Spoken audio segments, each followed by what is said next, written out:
بسم الله الرحمن الرحيم، والصلاة والسلام على سيدنا محمد أشرف المرسلين. اليوم بنحب نحكي عن فيديو بيتعلق بالثقة. طبعا الثقة هو إشي بيشغل المهندسين دائما، بيشغل المهندسين خلال مرحلة البحث عن العمل، وبيشغل المهندسين بعد ارتباطهم بالعمل. واحنا بنعرف قديش في عندنا مشكلة في أردننا الحبيب، قديش في صعوبة لإيجاد العمل، وهي موجودة في الأردن بشكل خاص وموجودة في الوطن العربي بشكل عام. ولكن يجب إنه نعرف كيف نتغلب على المشكلة اللي موجودة في الثقة. وأنا عارف إنه في مشكلة كبيرة موجودة في البحث عن العمل، ولكن بتمنى إنه الكل يلاقي وظيفة، بتمنى إنه الكل يصر إنه يلاقي وظيفة، لأنه إيجاد وظيفة بشكل سريع إشي مش سهل، وأنا عارف هذا الإشي. وأنا بحب أحكي دائما الفيديوهات تبعوني من الواقع العملي. يعني أنت اليوم بدك تروح تدور على عمل، راح تقابل مرات عديدة إنك بحيث إنك تلاقي شغل، وممكن الشغل تقبل فيه براتب قليل، ممكن انك تقبل فيه بيكون مسافة بعيدة، ممكن تقبل فيه بصناعة انت ما بتحبها، او صناعة انت مش حابب انه مسارك الوظيفي يكون في هاي الصناعة. في جميع الاحوال انت دائما بحاجة للثقة. يعني حسب الحالات اللي انا شفتها بحياتي خلال الحياة العملية، كثير في اشخاص ثقتهم غلبت، زي ما بيحكوها غلبت خبرتهم العملية أو خبرتهم العلمية. فالثقة عنصر كثير مهم يكون متواجد بأي مهندس موجود في حقل العمل. على سبيل المثال أنت اليوم خلصت من الجامعة والحمد لله لقيت وظيفة ممتازة وبدأت في الوظيفة، فدائما عندك خوف في قلبك وخوف في عقلك. الخوف اللي بقلبك دائما بحكي لك انه انا مش عارف كيف بدي اتعامل مع الناس، انا مش عارف كيف بدي، هل الوظيفة هاي رح تتناسبني ولا لا، انا خايف اني اغلط ويقولوا انه انا مهندس مش شاطر، لانه الامور تعلمتها بالنظري ممكن تكون مختلفة عن حقل العمل. وراح تكون خايف من عقلك، راح تقول انا المواد اللي اخذتها بالجامعه لازم انه احفظها كلياتها، ولا ما احفظها كلياتها قبل ما اني اروح على العمل. هل انا لازم احفظ كل المواد، اغلب المواد اللي بالجامعه عشان يحكوا عني مهندس شاطر او مهندس مش شاطر؟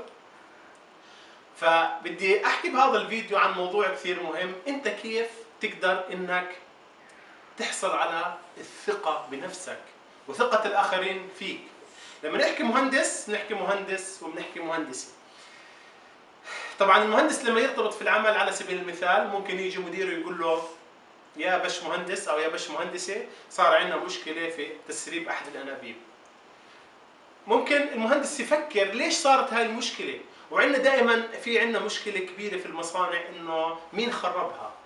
مين خربها؟ هاي مشكلة كثير موجودة في ثقافتنا الصناعية، وهي إشي انتقل من ثقافة الشارع لثقافة المصنع. دائما بنفكر من اللي خرب، ما بنفكر في طريقة إنه شو سبب، شو الروت كوز أناليسيز اللي سبب هاي المشكلة. ممكن المشكلة أنت كمهندس تفكر، تقعد مع نفسك وتفكر تسرب الأنابيب، تسرب. إحنا بدناش نحكي أمور يعني فنية كثير في هذا الفيديو، ولكن هو فقط للأمثلة إنه كيف أنت بتقدر تفكر يا مهندس. ارتفعت الحرارة انثقب الأنبوب أو صار في تسريب فيه، ارتفع الضغط صار في تسريب بالأنبوب. المواد المصنوع منها material of constructions للأنبوب مش مناسبة، أو ممكن يكون سبب indirect reason، ممكن يكون سبب عندك مضخة، ممكن مضخة راح عنها الكنترول، ممكن صارت تشتغل بالإكستريم كونديشنز. فبدك تفكر في الطريقة هاي. فبعد عملية الانفستيجيشن، بعد التحري عن انه السبب، شو السبب الرئيسي في هاي المشكلة، بيجيك مديرك او بيجيك القسم الهندسي او الفني بقول لك شو المشكلة. ممكن تكون المشكلة احدى شيئين. الشيء الاول ممكن يكون الاسباب اللي انت حطيتها في عقلك وفكرت فيها، ساعتها راح تكون انت نجحت في هذا الاكسرسايز.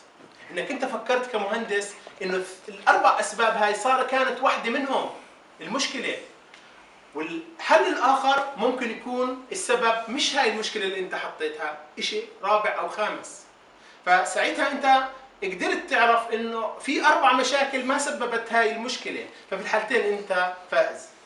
فالثقه راح تنمو عندك سواء في المرحله الاولى او في المرحله الثانيه.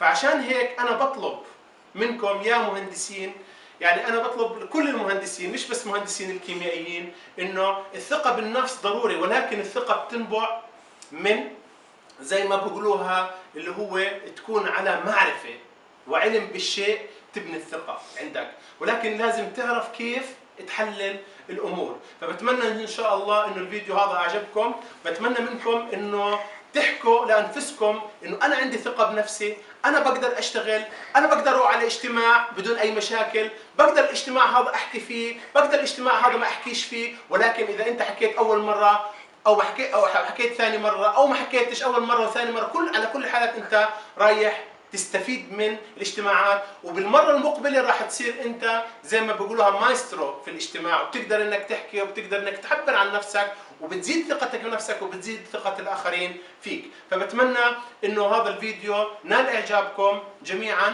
وبتمنى انه تكونوا قد استفدتم من هاي المعلومات اللي انا بعتبرها شوي بسيطه، ولكن إن شاء الله مفعولها يأتي بشكل إيجابي. والسلام عليكم ورحمة الله وبركاته، وشكرا لكم.